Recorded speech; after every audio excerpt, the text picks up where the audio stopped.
నమస్తే welcome to right angle. అందరూ భారతదేశంలో చాలామంది మత రాజకీయాలు పెరిగిపోతున్నాయని ముఖ్యంగా లెఫ్ట్ లీనింగ్ ఎకోసిస్టమ్ నుంచి వచ్చినటువంటి వాళ్ళందరూ చెప్తూ ఉంటారు. నిజానికి మత రాజకీయాలు కరెక్ట్ కాదు అని మాట్లాడుతుంటారు. నిజానికి రాజకీయాలను నడుపుతున్నవే మతాలు. ప్రపంచవ్యాప్తంగా ఏ మతాన్ని చూసినా, ఏ రాజకీయ చరిత్రను గమనించినా అందులో మతము పాత్ర చాలా కీలకంగానే ఉంది. నేను ఇంతకుముందు వీడియోస్లో కూడా ఇజ్రాయెల్ ఇరాన్కి సంబంధించినటువంటి కాన్ఫ్లిక్ట్ నేపథ్యంలో ఇజ్రాయెల్ జెరూసలేం కోసమని అటు యూదులు, ఇటు క్రిస్టియన్లు, అటు మరొక వైపు ఇస్లాంకి సంబంధించినటువంటి ముస్లింలు వీళ్ళందరూ కూడా పోరాడుతూనే ఉన్నారు. యుద్ధాలు జరుగుతూనే ఉన్నాయి. నిజానికి మత రాజకీయాలు అనేది అది న్యాచురల్గా జరుగుతున్న ప్రాసెస్గానే మనం చూడాల్సిన పరిస్థితి ఉంది. దీనికి మరింత ఉదాహరణలు జోడిస్తూ నిజానికి ప్రస్తుతం ఇరాన్లో అయతుల్లా ఖమైనీని గద్దె దించడం కోసం, ఆయనను బయటకు పంపించడం కోసం లేదా రెజీమ్ చేంజ్ కోసమని ఇప్పటికే వెస్టర్న్ దేశాలు ప్రయత్నాలు ముమ్మరం చేశాయి. అందులో భాగంగానే ఇజ్రాయెల్ చాలా స్పష్టంగా చెప్తోంది, ఖమైనీని దించడం మేము చేస్తాము అని కూడా వాళ్ళు ప్రకటిస్తూ ఉన్నారు. సరే, వాళ్ళు అణ్వాయుధాలను తయారు చేసుకుంటున్నారు, దానికి సంబంధించినటువంటి వాటిని ధ్వంసం చేయడము ఇవన్నీ ఇజ్రాయెల్ చేసింది. నిజానికి ఖమైనీని ఎందుకు తీయాలనుకుంటున్నారు అనే దానికి అండ్ నిజానికి దానివల్ల వెస్ట్రన్ దేశాలకు ఎటువంటి లాభం చేకూరుతుంది అనే అంశాలకు సంబంధించి కొన్ని కీలకమైన విషయాలు ఇరాన్ చరిత్రను గమనిస్తే అర్థమవుతుంది. అండ్ ఇరాన్కి ఇజ్రాయెల్కి మధ్య ఉన్నటువంటి సంబంధాలు ఈ ఖమైనీ వచ్చిన తర్వాతనే, ముఖ్యంగా ఖమైనీ రెజీమ్ వచ్చిన తర్వాతనే పూర్తిగా మారిపోయిన పరిస్థితి. ఇంకా చెప్పాలంటే ఇజ్రాయెల్ని మొట్టమొదట 1948లో ఇజ్రాయెల్ ఏర్పడినప్పుడు అఫీషియల్గా ఇజ్రాయెల్ని గుర్తించిన మొదటి ఇస్లామిక్ దేశం టర్కీ అయితే రెండవ ఇస్లామిక్ దేశం ఇరాన్. సో ఇజ్రాయెల్ని అఫీషియల్గా గుర్తించడానికి ఈవెన్ భారతదేశానికి చాలా సమయం పట్టింది, అనేక దేశాలకు చాలా సమయం పట్టింది. కానీ ఇరాన్ రెండవ దేశమే వెంటనే వాళ్ళు ఇజ్రాయెల్ని గుర్తించారు. అట్లాంటి ఇరాన్కి ఇజ్రాయెల్కి మధ్య ఎందుకు ఇంతగా వైషమ్యాలు పెరిగాయి అంటే గనక దానికి అనేక అంశాలు, ఇందులో ఒక 4-5 క్యారెక్టర్స్ తోటే ఈ మొత్తం చరిత్రని మనం గమనించాల్సి ఉంటుంది. ఆ 4-5 విషయాలు ఎవరెవరంటే, ఒకటి పెహ్లావి డైనాసిటీ, ఇంకొక వైపు ఖమైనీ తర్వాత వచ్చినటువంటి ఖమైనీ తర్వాత వచ్చినటువంటి ఖమైనీ. సో ఈ ఇస్లామిక్ షియా రాజ్యంగా ఇరాన్ని ఏర్పరిచే క్రమంలో జరిగినటువంటి అనేక భౌగోళిక పరిస్థితులు, అందులోనూ ఒక ప్లే గ్రౌండ్గా వెస్ట్ ఏషియాని మార్చుకున్నటువంటి వెస్ట్రన్ దేశాల ఒక గేమ్ ప్లాన్ లేదా వ్యూహము, ఇంకోవైపు సోవియట్ బ్లాక్కి సంబంధించినటువంటి ఇంట్రెస్ట్లు, ఇలా చైనాకి సంబంధించిన ఇంట్రెస్ట్లు, ఇవన్నీ కూడా ముడిపడి ఈరోజు వెస్ట్ ఏషియా రణరంగాన్ని తలపిస్తోంది. సో వీటికి సంబంధించిన డీటెయిల్స్లోకి వెళ్లే ముందు ఫస్ట్ ఇప్పుడు ప్రస్తుతం మనం మాన్సూన్లోకి వచ్చాం, వర్షాకాలంలోకి వచ్చాం. ఈ వర్షాకాలంలోకి రాగానే వ్యాధులు ప్రబలుతూ ఉంటాయి. ఫ్లూతో సహా అనేక రకాల వ్యాధుల బారిన పడుతూ ఉంటాము. సో మన ఇమ్యూనిటీ పెంచుకోవాల్సిన అవసరం ఉంది. సో మన ఇమ్యూనిటీని పెరిగే విధంగా ఒజస్కా నుంచి కొన్ని ఉత్పత్తులు ఉన్నాయి. www.ojaska.com వెబ్సైట్లోకి వెళితే ఆ ఉత్పత్తులను చూడవచ్చు. వాటిని కూడా మీరు ఎక్స్ప్లోర్ చేయవలసిందిగా కోరుతున్నాను. ఇక ఇందాక చెప్పినట్టుగా మత రాజకీయాల గురించి మాట్లాడితే, యాక్చువల్లీ నేను ఆర్టికల్ 370 రద్దయిన తర్వాత నేను మామిడి గిరిధర్ గారు కశ్మీర్లో పర్యటించాము. అటు కశ్మీర్ మొత్తం ఆల్మోస్ట్ జమ్మూ కాశ్మీర్లో తిరిగాము, అటు లదాఖ్ రీజియన్లో కూడా పర్యటించాము. అందులో కీలకంగా కనిపించిన అంశాలు ఒకటి ఉంది. అదేంటంటే కశ్మీర్ వ్యాలీలో, లోయలో సున్నీ పాపులేషన్ ఎక్కువగా ఉంటుంది. అక్కడ పాకిస్తాన్ అనుకూల దృక్పథం కూడా చాలా కాలం ఉండింది. అదే దాని నుంచే ఆ పాకిస్తాన్ ప్రేరేపిత ఉగ్రవాదం కూడా కశ్మీర్లో ఎక్కువగా కనబడుతుంది. ఇంకోవైపు లదాఖ్లోకి వెళితే, లదాఖ్లో లే రీజియన్ చూసినట్లయితే అక్కడంతా కూడా బుద్ధిస్టులు ఎక్కువ మంది ఉంటారు. సో బుద్ధిస్టులు ఉన్న ఆ ప్రాంతంలో లామా ఇన్ఫ్లుయెన్స్ ఎక్కువగా ఉంటుంది. ముఖ్యంగా ఈ టిబెట్ నుంచి వచ్చినటువంటి ఆ లామా ఇన్ఫ్లుయెన్స్ ఎక్కువగా ఉంటుంది. ఇంకోవైపు కార్గిల్ సెక్టర్కి వెళితే, కార్గిల్లో షియా పాపులేషన్ ఎక్కువగా ఉంటుంది. అక్కడ మాకు ఈ అయతుల్లా ఖమైనీకి సంబంధించినటువంటి హోర్డింగ్స్ ఎక్కువగా కనిపించాయి. కార్గిల్లో ఖమైనీ ఎందుకున్నాయి అని అంటే, ఖమైనీ ఇరాన్కి సంబంధించినటువంటి సుప్రీం లీడర్. అట్లాంటి ఇరాన్ దేశానికి సంబంధించినటువంటి ఖమైనీ హోర్డింగ్స్ ఎక్కువగా కార్గిల్లో ఎందుకున్నాయి అనే ప్రశ్న ఉద్భవించినప్పుడు నిజానికి ఇరాన్ స్టాండ్ ఏంటి ఆర్టికల్ 370 విషయంలో అనే అంశానికి సంబంధించి చూస్తే, ఆర్టికల్ 370 రద్దుని కార్గిల్ సెక్టర్లో ఉన్న వాళ్ళు వ్యతిరేకించారు. అదే లదాఖ్ కిందికే ఈ కార్గిల్ కూడా వస్తుంది కాబట్టి, సో లదాఖ్ రీజియన్ అంతా కూడా యూనియన్ టెరిటరీ చేయాలని ముందు నుంచి చెబుతున్నారు. ఆ లదాఖ్ని యూనియన్ టెరిటరీ చేయాలి, ఎందుకంటే కశ్మీర్లోని ఏదైతే ఈ గుప్కర్ వ్యాలీలో గుప్కర్ రోడ్లో ఉన్నటువంటి ఈ ముఫ్తీలు లేకపోతే అబ్దుల్లాలు వీళ్ళే మమ్మల్ని పరిపాలిస్తూ ఉన్నారు, మాకు రావాల్సిన ఫలాలు దక్కట్లేదు అనే అభిప్రాయాన్ని అక్కడ వాళ్ళు వ్యక్తం చేశారు. సో దానికి యూనియన్ టెరిటరీ చేయడానికి లదాఖీలు అదే లేక్ రీజియన్లోని వాళ్ళు అట్ ద సేమ్ టైం కార్గిల్లో ఉన్న వాళ్ళు మద్దతు పలికారు. యూనియన్ టెరిటరీకి ఓకే, కానీ ఆర్టికల్ 370ని మాత్రం రద్దు చేయడం విషయంలో కార్గిల్ సెక్టర్లో కూడా నిరసనలు వచ్చాయి. ఎందుకు అనంటే గనక ఆర్టికల్ 370 రద్దు చేయడాన్నేమో వ్యతిరేకిస్తున్నారు, యూనియన్ టెరిటరీకి ఏమో అనుకూలంగా ఉన్నారు అనంటే గనక నిజానికి కార్గిల్ సెక్టర్లో ఇన్ఫ్లుయెన్స్ అంతా ఖొమైనీ ఇన్ఫ్లుయెన్సే ఉంటుంది. అంటే ఇరాన్ సుప్రీం లీడర్ అయినటువంటి ఖొమైనీ ఆర్టికల్ 370 రద్దుని వ్యతిరేకించారు. సో దాన్ని వ్యతిరేకించడంతో ఇప్పుడు ఖొమైనీ ఏదైతే వాయిస్ ఇస్తాడో అదే వాయిస్ని కార్గిల్లో ఉన్నవాడు కూడా ఇచ్చే పరిస్థితి. సో అంటే మనకు అర్థం అవ్వాల్సింది ఏంటంటే భారతదేశంలోనే ఉంటూ విదేశాల్లోని ఆ మతాన్ని అనుసరించే వాళ్ళటువంటి ఆ మత గురువుల యొక్క ప్రాబల్యము, వాళ్ళు చెప్పే మాటల ప్రభావము మన దేశంలో ఉంటుంది అనడానికే ఈ ఉదాహరణ నేను చెప్పాను. సో ఇప్పుడు ఈ ఖొమైనీ ఎవరు అసలు, అండ్ నిజానికి ఇరాన్లో ఖొమైనీ రైజ్ ఎలా జరిగింది అనంటే గనక ఈ ఆయతుల్లా రుహుల్లా ఖొమైనీ మూలాలు మన ఉత్తరప్రదేశ్ నుంచే ఉన్నాయి. చాలామందికి ఈ విషయం తెలియదు. ఉత్తరప్రదేశ్లోని బారాబంకీ నుంచి వెళ్ళినటువంటి వ్యక్తి వాళ్ళ మనవడే ఈ ఖొమైనీ. ఖొమైనీ తాత ఇక్కడి నుంచే వెళ్ళి ఆ షియా క్లరిక్గా ఆయన ఉండేది అండ్ షియా మత గ్రంథాలను ఎక్కువగా చదివేది, వాటిని ప్రచారం చేసేది. సో ఒక స్కాలర్గా ఇరాన్కి వెళ్ళి ఇరాన్లో సెటిల్ అయిపోయారు. సో అతని మనవడే ఈ ఖొమైనీ. ఖొమైనీ 1940-50 నుంచి ఆయన ఈ షియా మతాన్ని ఎక్కువగా ప్రమోట్ చేసే ప్రయత్నం చేస్తూ వచ్చారు. అండ్ చేస్తూ వచ్చి 1979లో పూర్తిగా ఇరాన్ తన కంట్రోల్లోకి వచ్చింది. దాన్ని ఇస్లామిక్ రెవల్యూషన్, ఇరాన్ రెవల్యూషన్ అని పేరు పెడతారు. ఆ రెవల్యూషన్లో భాగంగా ఖొమైనీ చేతిలోకి వచ్చింది. సరే, ఖొమైనీకి ముందు ఏముండేది? అప్పుడు మరి ఇరాన్ ఇజ్రాయెల్ మధ్య లేకపోతే ఇరాన్కి వెస్టర్న్ బ్లాక్కి మధ్య ఎలాంటి మంచి సంబంధాలు ఉన్నాయా లేదా అనేది ఒకసారి చూద్దాం. నిజానికి ఇరాన్ చరిత్రను గమనిస్తే ముందంతా కూడా దాన్ని పర్షియా అనేవాళ్ళు. ఆ పర్షియా కాస్త ఇరాన్గా మారింది ఎప్పుడు అనంటే ఒక షా వచ్చిన తర్వాత ఇది మారింది. రెజా షా పెహ్లావీ కాలంలో ఇరాన్ అనే పేరులోకి మారింది. అంతకుముందు ఖజార్ డైనాసిటీ ఉండేది. ఆ ఖజార్ డైనాసిటీని దింపి ఈ పెహ్లావీ డైనాసిటీ అధికారాన్ని చేజిక్కించుకుంది.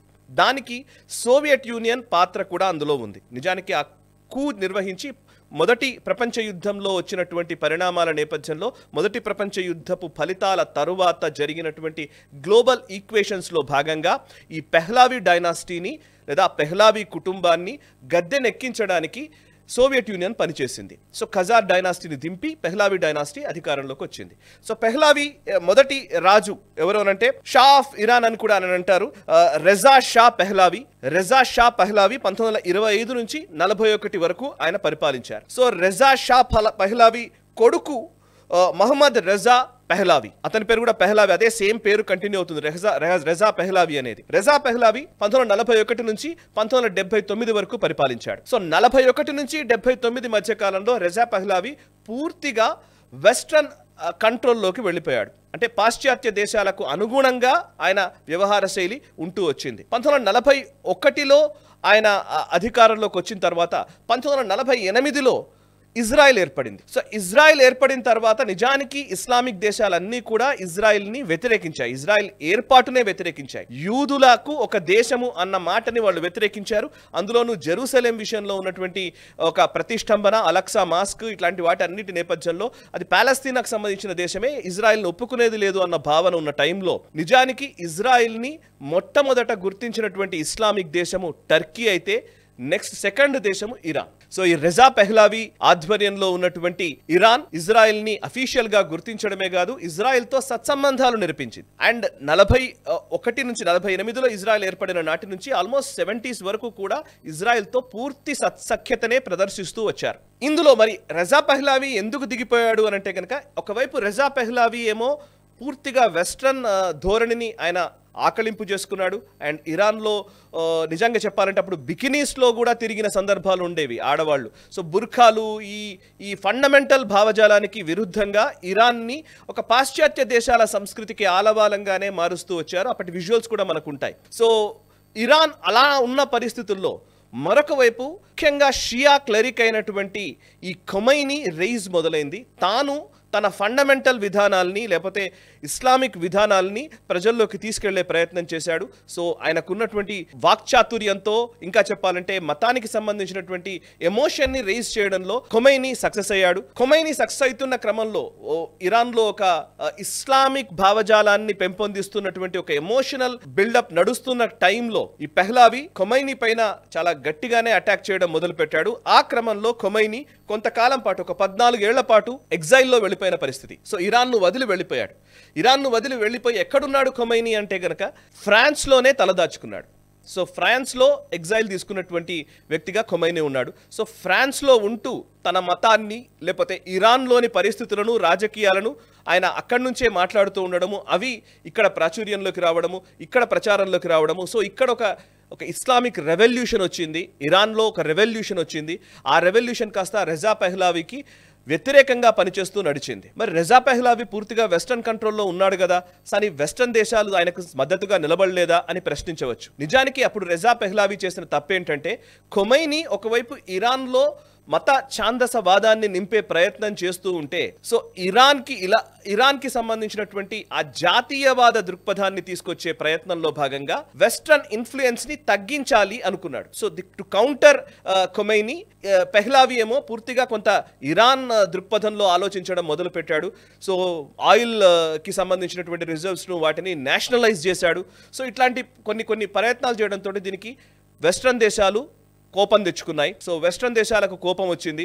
కోపం రావడంలో భాగంగానే పెహ్లావీని దింపి ఖొమైనీనే తీసుకొస్తే బాగుంటుంది అనే ఒక అభిప్రాయంలో కూడా వెస్ట్రన్ దేశాలు వచ్చాయి. ఆ పరిస్థితుల మధ్య లాస్ట్కి పెహ్లావీ ఇక ఈ దేశం విడిచి వెళ్ళిపోక తప్పని పరిస్థితి వచ్చింది. అప్పటికే చాలామందిని హతమార్చారు. ఎవరెవరైతే ఈ విప్లవం చేస్తున్నారో, ఉద్యమకారులుగా, నిరసనకారులుగా ఉన్నారో, ఖొమైనీకి అనుకూలంగా నిరసనలు చెప్తున్న వాళ్ళందరినీ కూడా చంపడం మొదలుపెట్టాడు. ఇంకా అంతకు మించి ఆయన చేయి దాటిపోయిన పరిస్థితుల్లో 1979లో ఆ రెజా పెహ్లావీ దేశం విడిచి వెళ్ళిపోయాడు. ఇరాన్ విడిచి ఈజిప్ట్కి వచ్చి తలదాచుకున్నాడు. ఈజిప్ట్ దేశం అధికారికంగా ఆయనకు ఎగ్జైల్ ఇచ్చింది. సో రెజా పెహ్లావీ వెళ్ళిపోవడము అండ్ ఖొమైనీ తిరిగి 79లో ఇరాన్లో అడుగు పెట్టడం జరిగింది. సో 1979లో ఇరాన్ ఇంకా పూర్తిగా రెజా పెహ్లావీ కంట్రోల్ నుంచి పోయి సుప్రీం లీడర్గా ఖొమైనీ కంట్రోల్లోకి వచ్చింది. సో అయతుల్లా ఖొమైనీ 79 నుంచి 89 వరకు ఆయన పరిపాలించాడు. 89లో ఆయన మరణించాడు. సో ఆ టైంలోనే ఇరాన్ కాస్త పర్షియాగా ఉన్న దేశము ఇరాన్ అయింది. ఇరాన్ కాస్త తర్వాత ఇస్లామిక్ రిపబ్లిక్ ఆఫ్ ఇరాన్గా మారింది. సో 79 నుంచి 89 వరకు ఖొమైనీ ఉన్నాడు. 89లో ఆయన చనిపోయిన తర్వాత ఆయన సక్సెసర్గా, ఆయన తర్వాత వారసుడిగా అయతుల్లా హుస్సేనీ ఖమనైని ప్రకటించాడు. సో ఖొమైనీ, ఖమనై, నిజానికి కొంచెం స్పెల్లింగ్ డిఫరెన్స్ అంతే. KHAMENEI ఖమనై. ఇప్పుడు ప్రస్తుతం ఉన్న ఖమనై ఈ రోజు సుప్రీం లీడర్గా ఉన్నాడు. ఆయన్ని దించడానికే ఇజ్రాయెల్ ప్రయత్నం చేస్తోంది. సో ఇక ఇజ్రాయెల్ మధ్య సంబంధాల గురించి మాట్లాడితే నిజానికి 79, 80 వరకు కూడా, నిజంగా 80 వరకు కూడా ఈ ఖొమైనీ అధికారంలోకి వచ్చిన తర్వాత కూడా ఇజ్రాయెల్ ఇరాన్తో సత్సంబంధాలను నెరిపింది.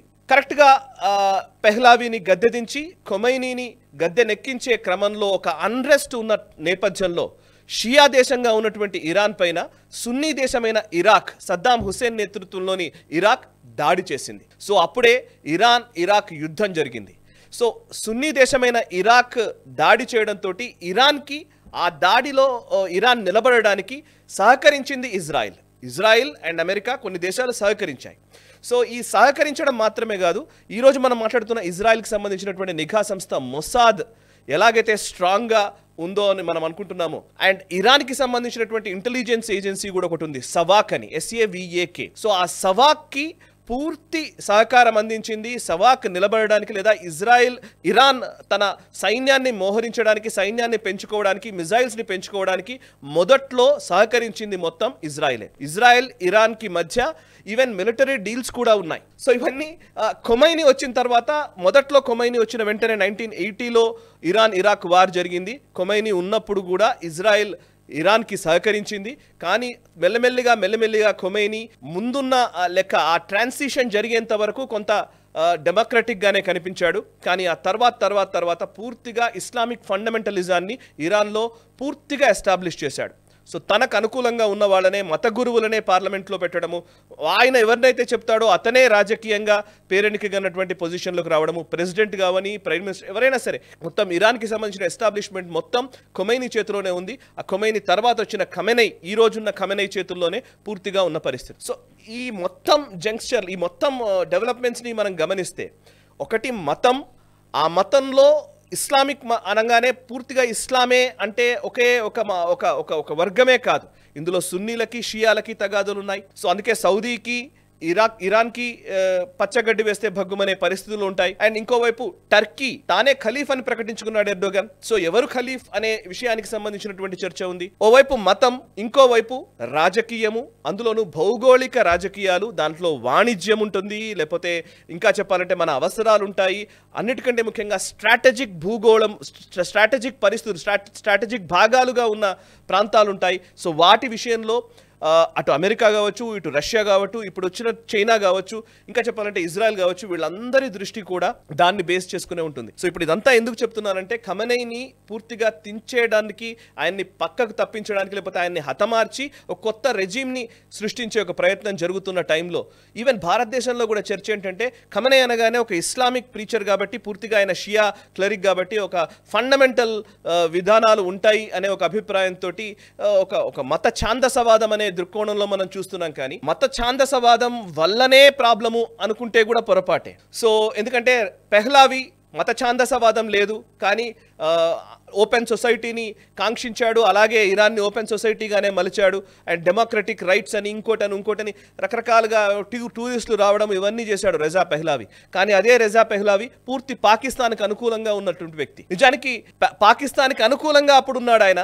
ఇప్పుడు ఇస్లామిక్ మత ఛాందసవాదంతో ఖమెనై కూడా పాకిస్తాన్కి అనుకూల విధానాలే తీసుకుంటాడు. సో ఏది ఏమైనా ఏ అనుకూల విధానాలు తీసుకున్నా, ఈవెన్ ఖమెనై టైంలోనే చాబహార్ పోర్టుని భారత్ ఈరోజు అభివృద్ధి చేస్తున్న పరిస్థితి కూడా ఉంది. సో అటు చాబహార్ పోర్టుని మనం అభివృద్ధి చేస్తున్నాం, ఇంకోవైపు ఇజ్రాయెల్లోని హైఫా పోర్టుని అభివృద్ధి చేయడంలో మన భాగస్వామ్యం ఉంది. అదాని అక్కడ అభివృద్ధిలో భాగస్వామ్యంగా ఉన్నాడు. సో బేసికలీ ఎక్కడ ఎవరు ఏది కేవలం మతం దృక్కోణంలో చూద్దామా, లేకపోతే కేవలం వాణిజ్యము లేకపోతే భౌగోళిక అవసరాల దృక్కోణంలో చూద్దామా అని అంటే కనుక, జియో పాలిటిక్స్ ఎప్పుడూ కూడా డైనమిక్గా ఉంటాయి. ఒకే అంశాన్ని పెట్టుకొని ఒకే కళ్ళద్దాలతోటి ఒకేలాగా చూడడం అనేది మానుకొని, మన అవసరాల కోసం ఎవరు ఎలా ఎప్పుడు ఏ కాలంలో ఎలా వ్యవహరిస్తారో ఆ టైంకి మాత్రమే పరిమితమై చూడాలి. కానీ తర్వాత ఇదేదో లైఫ్ లాంగ్ రిలేషన్షిప్ ప్రశాంతంగానే ఉంటుంది, స్నేహ దృక్పథమే ఉంటుంది అని అనుకోవడానికి వీల్లేదు. సో స్నేహమైన శత్రుత్వమైన ఇవన్నీ కూడా మొమెంటరీగా అప్పటికప్పుడు మార్చుకునేవే, ఆ రోజున్న పరిణామాలను బట్టి అర్థం చేసుకోవాల్సినవే. అందుకోసమే ఈ మొత్తం డీటెయిల్స్ నేను చెప్పే ప్రయత్నం చేశాను. ఈ రీసెర్చ్ చేసి చాలా విషయాలు మీ ముందుంచే ప్రయత్నం నేషనలిస్ట్ హబ్ చేస్తోంది. సో మీరు ఈ వీటిని ఎక్కువ మందికి షేర్ చేయాలని నేను విజ్ఞప్తి చేస్తూ ఉన్నాను. వీడియోని లైక్ చేయండి, 10 మందికి షేర్ చేయండి, కమెంట్స్ ద్వారా మీ అభిప్రాయాలు మాతో పంచుకోండి. మనసా వాచా కర్మణ దేశహితం కోసం పరితపించే నేషనలిస్ట్ హబ్, NHTV యూట్యూబ్ ఛానల్స్ని సబ్స్క్రైబ్ చేసుకొని జాతీయవాద జర్నలిజాన్ని ప్రోత్సహించండి. Thank you very much.